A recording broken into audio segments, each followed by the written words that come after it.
Hey everyone, it's Hadar. Thank you so much for joining me. Today we are going to talk about how to come across as more confident when speaking English. As a speaker of English as a second language, you may feel that the confidence that you have in English is not like the confidence that you have in your native language. Now, this is not a video about how to boost your confidence from the inside. I have a bunch of videos about that. Actually, in this video, I'm going to share with you 6 external things that you can do in order for you to come across and sound more confident when speaking in English. But here's the thing, when you fake it, you become it. So if you walk into the shoes of a more confident speaker, it will ultimately help you become more confident and feel more confident when communicating. Because at the end of the day, that's what we want. And we want to bridge that gap between how we feel in our native language and how we express ourselves and how we express ourselves in English. If you are new to my channel, then welcome. And this is the place for you if English is your second language and you want to feel powerful, proud, clear, and fluent when communicating in English. So click the subscribe button and let's get started. The 6 things that will make you come across as more confident in English are vocabulary used, attitude, voice, intonation, pace, and preparation. Let's start with the first, voice. Your voice is the first thing that people hear. It's your true expression. And sometimes our voices are a little softer, weaker, broken, lower, higher than our voice in our native language. There are many reasons for that. If you want to learn more, go watch my video about the voice. But for now, I just want to tell you that the thing about the voice is that when you don't have vocal presence and when people simply can't hear you because you're too soft or your volume is too low, then it may make you come across as insecure. So you want to understand that when your voice is deeper and fuller, people will understand you and hear you better and you will seem more confident. So for example, if I were to speak like this right now, would it give you the same experience and feeling and emotion? Would it generate the same feeling and emotion than when I would be speaking like this to you, right? When I lower my voice, when my voice is a little deeper and fuller, then it seems like I know what I'm talking about. Well, it's not just that, but I want you to know that this is a part of it. So bringing the voice into a place that is fuller, so it's not too low that people can't hear you, and it's not too soft that people still can't hear you and it sounds just a little weak.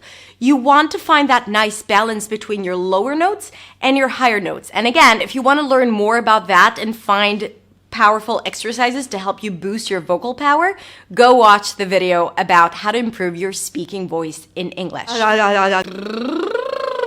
So, focusing on bringing the voice to a place that is stronger and deeper is a great way for you to come across as more confident. One more thing that may affect how confident you seem is your attitude. How many times has that happened to you? You walked into a conversation or a meeting or a talk, and the first thing you said is, "I'm sorry for my English. I'm sorry for my mistakes. My English is terrible. Sorry about that." The first thing, before you even started talking, you apologized. You have already positioned yourself below the person in front of you. You've said, "I'm a little inferior to you because I don't know how to speak the language that well. I make mistakes." Now, first of all, newsflash. English is your second language, which means that you will be making mistakes in English. If you speak a language that is not your native language, you are very likely to make mistakes. That's just circumstances. That's facts of life. That's the way the brain works. And that is okay. You do not need to apologize for it. I don't apologize for the fact that I'm short. I was born that way. I wouldn't, think about saying something like, "Ooh, I'm really sorry for the fact that I'm so short and you have to look down when speaking to me," right? Same idea. So that's the first reason. So you already position yourself and you put yourself in an inferior position before you even started. And that does not seem confident, my friend. Another reason is that the moment you point out something, people will start paying attention to it. For example, I want you to not think about the purple elephant in this room. Don't think about it. Don't think about the purple elephant. So when I said that, what's the first thing that came to your head?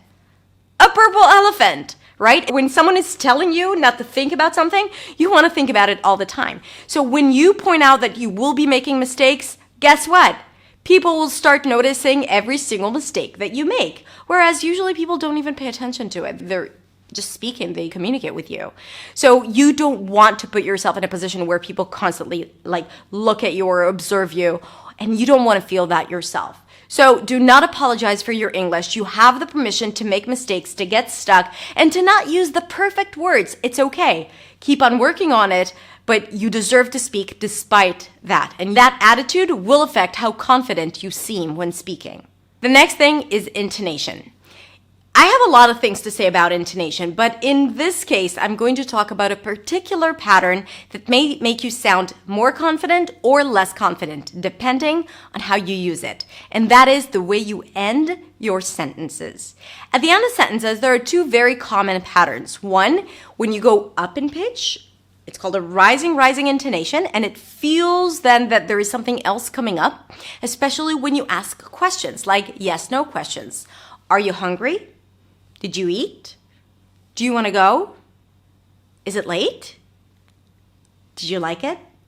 Right? So when I use this intonation, it indicates that I'm waiting for a response, usually yes or no.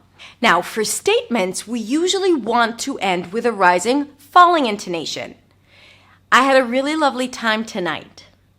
Nice meeting you. Great job. My name is Hadar.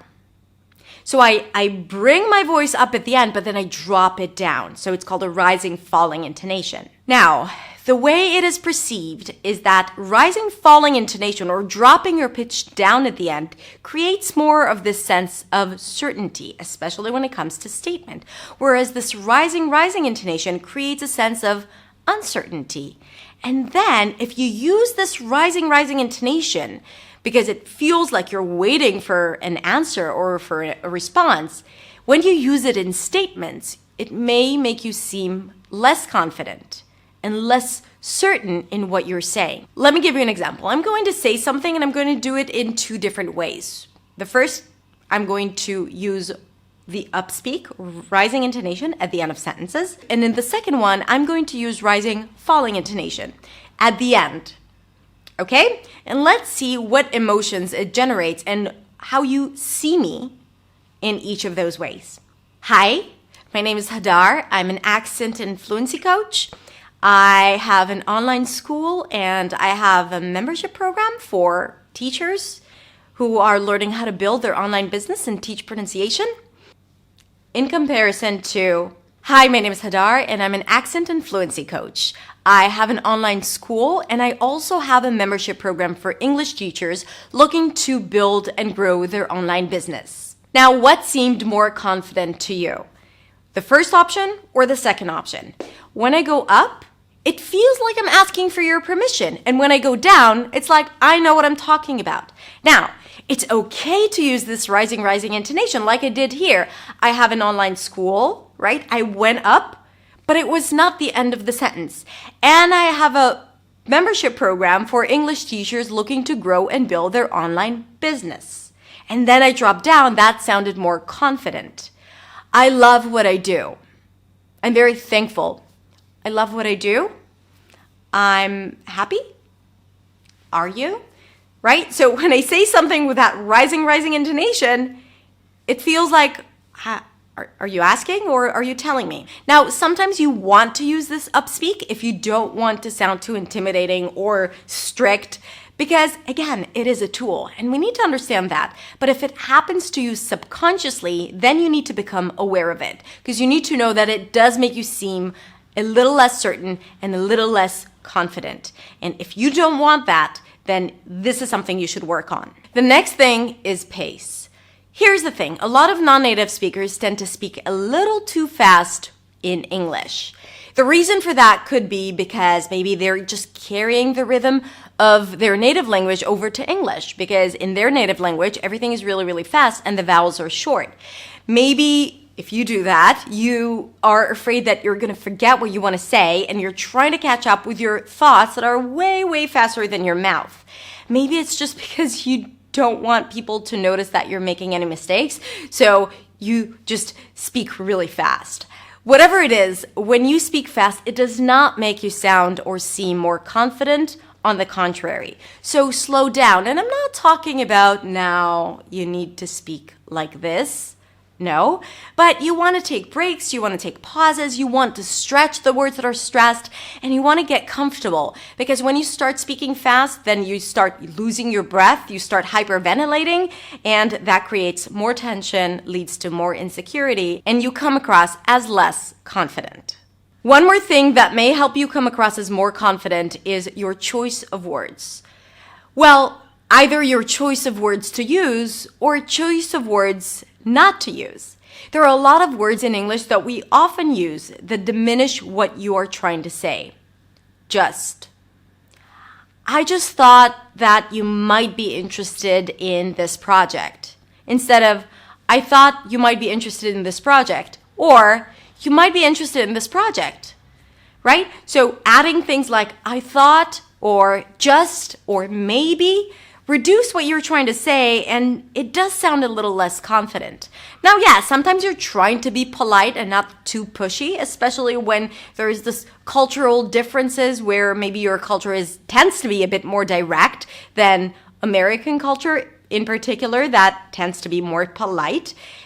But you want to know that the words that you use, especially in certain situations, may reduce your message. And when it reduces your message, you will come across as less confident. So saying something like, oh, absolutely, definitely, true, 100% is better than, I think so, I guess so, if you think. If you use words that take away the power of decision from you, okay, I'm just saying yes because you suggested it, then it may make you seem a little less confident. So pay attention to the words that you use. Sometimes, especially as non-native speakers, we just use words that we hear or that are available to us. But words have power and have meaning. So you want to use those words carefully and to be aware of the connotations that they bring as you use them. Also, you don't have to constantly check if the other person understands you. Do you know what I mean? Does that make sense? Did you understand what I'm trying to say? Especially if you are not sure if the other person understood you because of your English, because you couldn't communicate yourself fully. There are other ways to see if the other person is on board with you.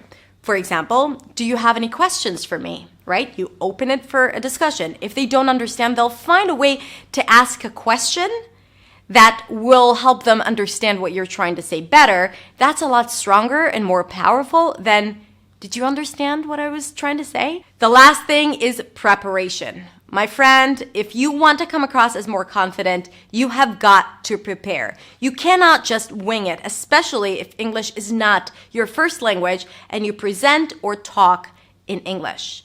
You got to prepare. You got to be clear about what you're trying to say. You got to know what words you might be using. You want to say it out loud a few times because when you say it out loud, it actually starts making sense or it starts not making sense. And then you can try and work on it before you are sitting in front of people. Because that feeling when you start talking and then you hear yourself and you're like, what am I even trying to say? Well, that drops your confidence right to the ground, and then that affects your English, your voice, your pace, and of course the energy that you are presenting and conveying. So you want to come prepared, both in English and in your native language.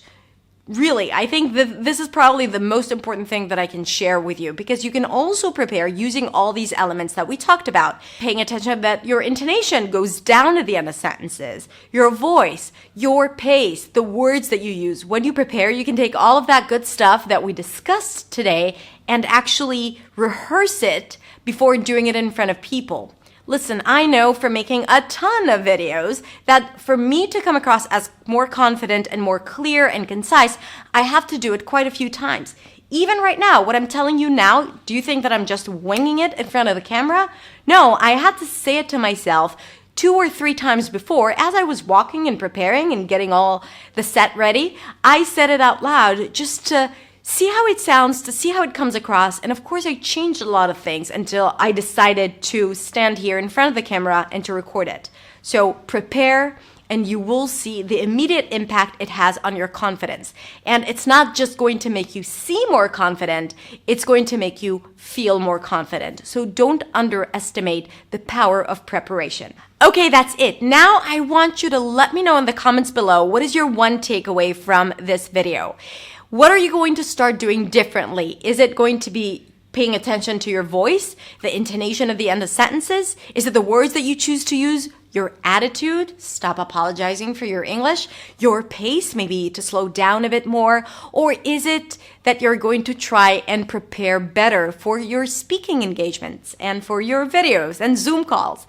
Let me know in the comments below. And if you liked it, then click like and share it with your friends. And if you want more stuff from me, and if you want to take it one step further, come on over to my website. There's a lot of good stuff for free waiting for you on my website. And you can subscribe to my newsletter to get a weekly lesson into your inbox every single week. Have a beautiful week, and I will see you next week in the next video. Bye.